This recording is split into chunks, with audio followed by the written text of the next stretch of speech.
নুনু কাঁদিস না, চুপ চুপ বেলুন কিনে দেবো, আর একটু বড় হলেই বিয়ে দিয়ে দেবো। হরেন পক পক, এ হরেন পক পক, এ হরেন পক পক। এই কি এবার? ওটা পাদ্দু বসে আছে না? কিন্তু বোকা চোদা ওইভাবে বসে আছে কেন? শালা রাম খাওয়া টকা না, নিশ্চয়ই বিয়ার খাচ্ছে। গিয়ে টুক করে ওর গাঁটটা মেরে দিই।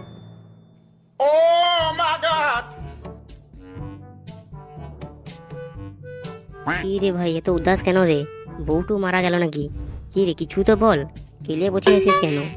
ঠিক আছে, তুই কেলে বসে থাক, আমি ততক্ষণ বিয়ারটা ছাঁটিয়ে দিই। না রে না রে, তবে যাই বলো ভাই, বিয়ারটা কিন্তু হেভি টেস্ট। ওইভাবে হাঁ করে কি দেখছিস? গাঁজা ফাঁজা খেয়েছিস নাকি বলতো?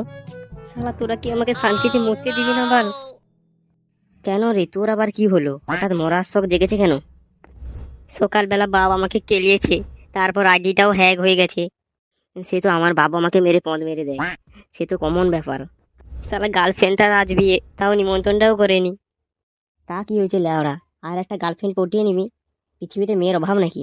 আর সেই জ্বালাতে বিয়ারে বিষ মিশিয়ে খেতে যাচ্ছিলাম, আর তুই এসে খেয়ে নিলি। ভাই ভাই, তুই আমার এইভাবে গাঁটটা মেরে দিলি ভাই, আমায় আগে বললি না কেন ভাই? আরে আমি বলার আগে তো তুই এসে খেয়ে নিলি, বলার সুযোগটা দিলি কোথায় ভাই? ভুল হয়ে গেছে ভাই, আমাকে প্লিজ পিজিতে নিয়ে চলো ভাই, তাড়াতাড়ি পিজিতে নিয়ে চল।